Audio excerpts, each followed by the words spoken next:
And welcome to this new section of the SharePoint course where we will discuss the system of permissions. That is, who can do what inside the SharePoint site. And thus, regarding all the objects we have seen that are part of a SharePoint site, such as pages, lists, and web parts. Therefore, there will be users of the SharePoint site who can do some things, but not others. And this will clearly be determined by the administrators. In this case as well, we will proceed to view the slides, to then visit the SharePoint site and see how we do these things. So we will cover the basic concepts and the levels of permissions. We will look at the settings for advanced permissions, how they create and explain how to manage user groups, which will be essential for understanding the functions we assign to a specific group of people, without causing too much confusion, thus without assigning individual roles to individuals. Then we will see how to share documents with external users. Notably anonymous, meaning without an Office account, 365 personal accounts, and authenticated users with an Office 365 account or private accounts. Because even in these cases, we will then need to explain what these individuals can do on our SharePoint site. So in this first lesson, let's begin with the basic concepts. Therefore, we will examine the administration system, users, groups, and permission levels, and then the various objects we can interact with, provide for, or revoke later certain permissions to carry out operations. That is the collection of sites, the site, the subsite, the list, the element that represents the hierarchical level of objects within the SharePoint site. So let's start with the first topic, the administration system. In a Microsoft 365 account, there's often a collection of sites, in the sense that within a Microsoft 365 account, there can be multiple SharePoint sites. Thus, there is a first level of authorization that applies to all sites before that of the individual site. Of course, in all these aspects, it is the general administrator who makes decisions regarding the account, who may then have delegated the execution of their functions to the global administrator, who will thus be able to do, as we saw in the dedicated section, all the functions of the administrator, except for closing the account and resetting the password.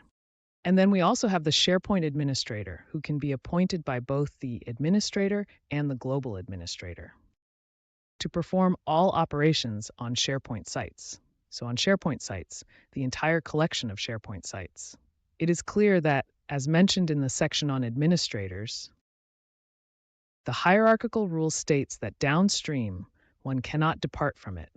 And now, in the course of these lessons, we will see it in practice. One cannot deviate from the rules established beforehand by the administrator, and therefore, one will have to go through the administrator to deviate from these rules.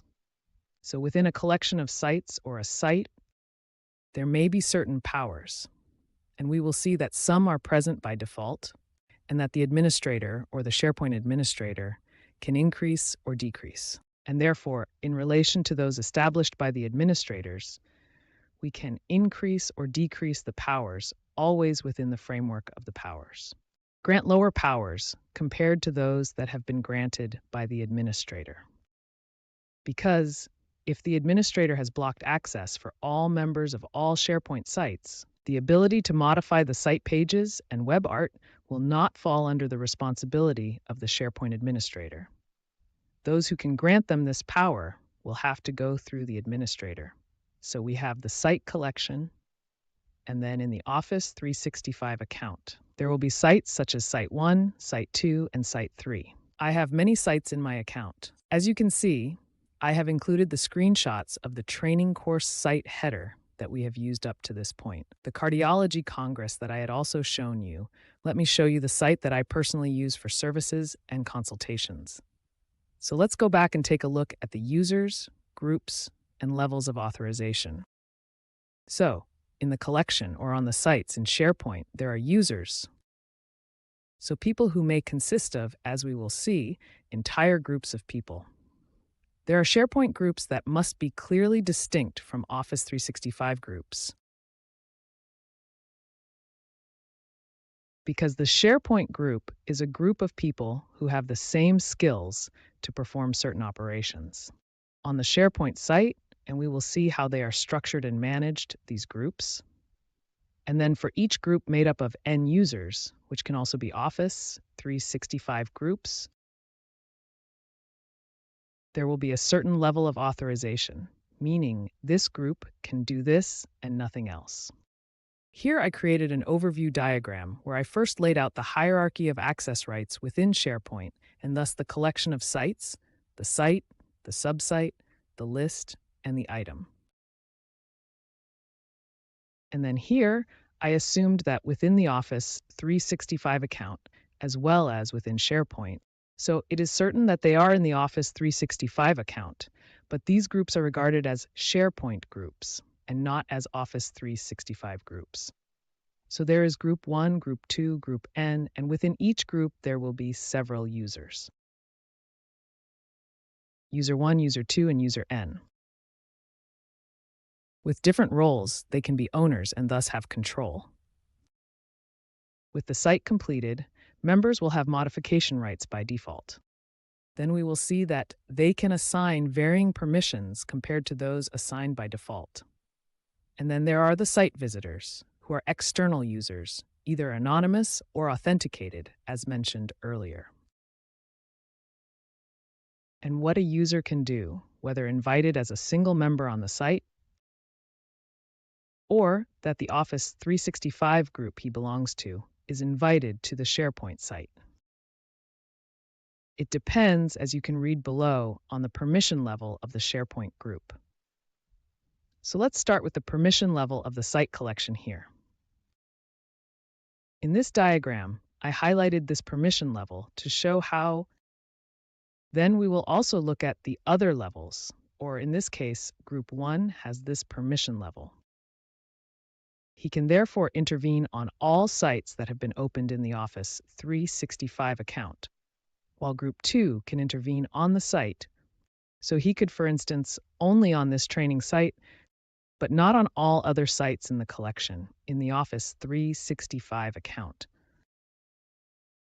Obviously, users can do what they're capable of within the group. Now here I've noted that users can be owners, members, or visitors.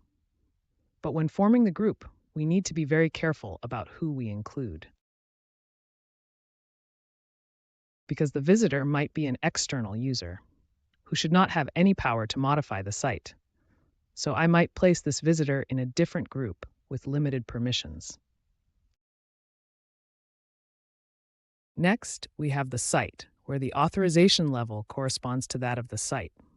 For example, here we see that Group 1 can act on this site, but not on the other sites. So it can act on this training site, but not on all sites. Next, we also have the secondary sites.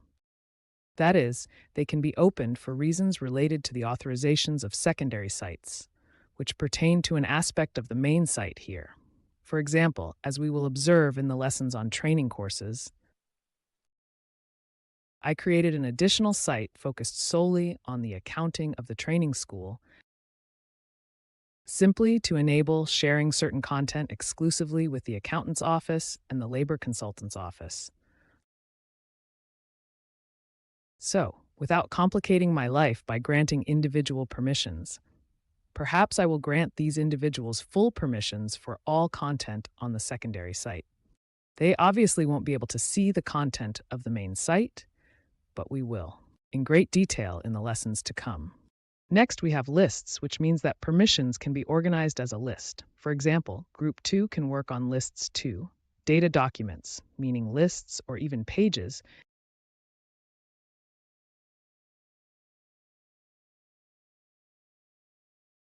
but it cannot act on the entire site. And then we have, for example, Group 2. Users in Group 2 will be able to work on that files in this list. So, Christina Bianchi's certificate, but they won't be able to address the entire list. So for all the other medical certificates that have been added to this list. So now we are going to the SharePoint site to see things a bit more concretely, how all these things we've mentioned work. by providing a simple overview because we will explore them in detail in the upcoming lessons. So I'll go back to the slides. So we have seen the collection of sites because in SharePoint, if I open SharePoint, I have the entire collection of sites that are in an Office 365 account.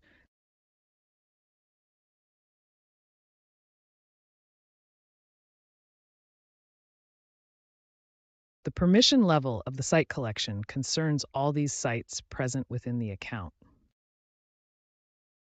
while the site's authorization level only applies to this site, for example, or another of these sites where the administrator will grant modification rights or to carry out other operations. Then we have the gathering of sites and the secondary site that I opened, obviously to create the slides.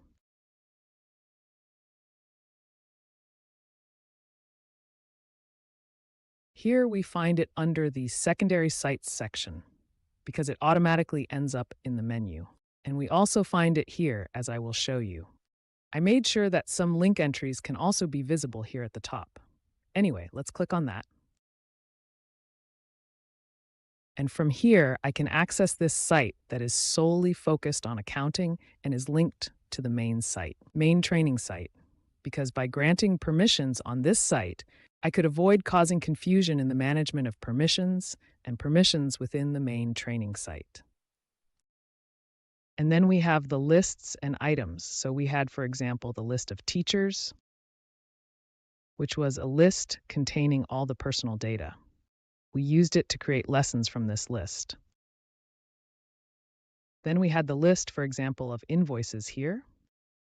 It was not a list, rather it was a library of documents, because here the data refers to the file, if you recall correctly, and not a set of data that relates to, for example, civil registry data that identifies a person. Therefore, here we can have levels of authorization, as we mentioned, which pertain to the entire list or levels. Authorization that pertains to a specific item from this list. So I could go grant permission to a SharePoint group that is not Office 365. I repeat, a SharePoint group as a whole, this list, where I could share this file exclusively with a specific person and thus grant permissions only on a single item and not on the entire list. So after this overview of the permission system, we will now delve into all these points. I will show you one last thing, that from here we can manage the site permissions. So I can manage who is the owner, who is a member, who is a visitor, who is invited, and from this point onward. I can access the advanced settings and manage various details about who can do what. Within the SharePoint site, these are the 3 default SharePoint groups that are opened automatically on any site with specific permissions that we will examine next, which is generally said to be in edit mode, full control and view, and this, for example, is a SharePoint group that I introduced to create the slides. The same principle applies to the authorization level. Those you see here that are not selectable are the ones defined by default in SharePoint. And these 2 I created to make the slides obviously related to permission levels and groups. We will create them live to see all the steps of creating permission levels and SharePoint groups, as we will do in connection with all the other topics that we briefly mentioned in this introductory lesson. I'm waiting for you for the next lesson. See you soon.